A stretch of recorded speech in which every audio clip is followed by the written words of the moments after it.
Howdy gang, and welcome back to another helping of Rotten Reelz Reviews, audio review number 9. And boy oh boy, it doesn't get more depraved than the steaming pile of celluloid I'm going to talk about.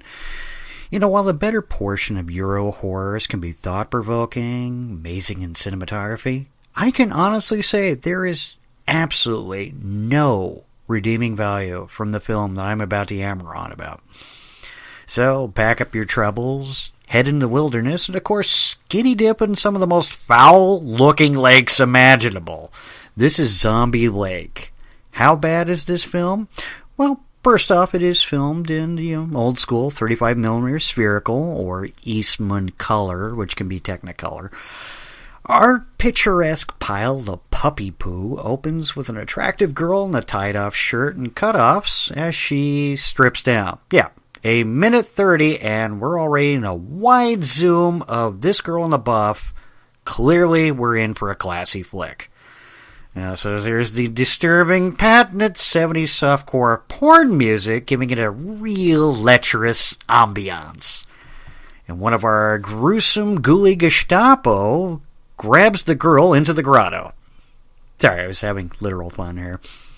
Okay, let me explain a little better the fact that no sooner that one girl has gone missing, a girl simply doing laundry is what can only be described as nibbled to death. Her bite wound looks really syrupy, and our damp and undead's makeup washes off for quite a bit at a time. The lake seems to be the main focal point of this small hamlet in France during World War II. Once, long ago, the lake was used for witchcraft in the purest sense, and the French resistance made a final stand against the Nazis with the help of the Allied forces, and a young French girl fancied a Nazi soldier, and, well, you get the gist of that particular 4-minute scene. It was clearly necessary. On patrol, the resistance ambushes this platoon worth of men, and then spends the next 8.5 minutes dragging their bodies into this magically imbued lake. Why? Who the hell can say? Meanwhile, our esteemed mayor of the town takes a knee with a reporter, giving the details of the disturbing lake's origin, and frankly, I'm baffled at this point that to see an official just kind of let loose with these deep, dark secrets. But enough of that. Let's jump what it can only be 40 years ahead with an all-girl netball game, frolicking after a long tournament, and naturally, being down at the swamp-fetid lake, they're just aching to get out and splish-splash in the waters. Now, I say it would have to be 40 years ahead because all these girls are wearing terry cloth shorts, some, basically like Puma-based tennis shoes, and some of the T-shirts are colored in that scheme that you normally saw about in the mid-'80s. Now, why that can't be is brought up to another context.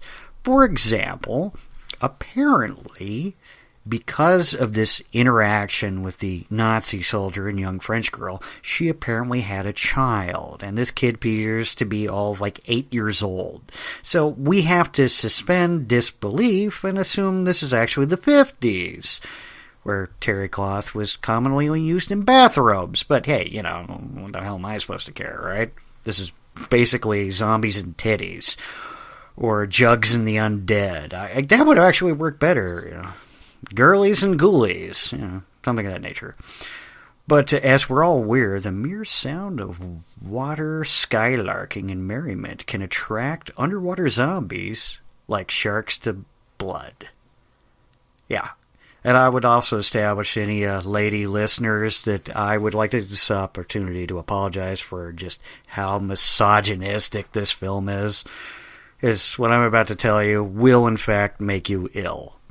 Molester Nazi zombies is something I never thought I would actually have to put into words, but there it is. Yes, our rotting corpses are having their way with the young netball team from multiple angles, on the land, underwater.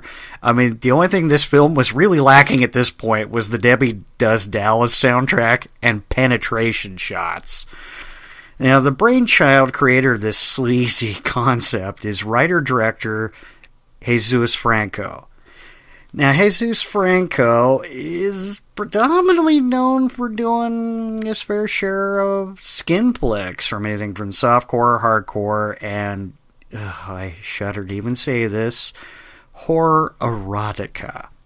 This is the man who brought us Dracula, Prisoner of Frankenstein, the awful Dr. Orloff, Zombies, 5, killing birds, vampires, more specifically the lesbian vampires that were snagging up hitchhikers or just good Samaritans, bringing them back, getting plowed profusely by them, and then they fed on them and drained them and killed them.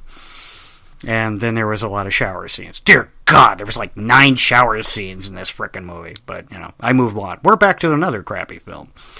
This is also the brain trust of director Jean Rollin, whose titles will, well, ladies, make you cringe. Like The Rape of the Vampire, The Nude Vampire, Curse of the Living Dead, The Grapes of Death, The Escapees. Yeah, a women in prison film. I know, you're shocked. And my personal favorite, of course, The Living Dead Girls. Cue the zombie music! The Rob Zombie music. So you can imagine my utter disdain for this film and the total lack of any plot. Our subplots don't even make any just any coalescing sense. And I couldn't even put a trailer to this film when I originally reviewed it, because the total frontal nudity practically dominated the trailer itself. That is how much skin is in this film.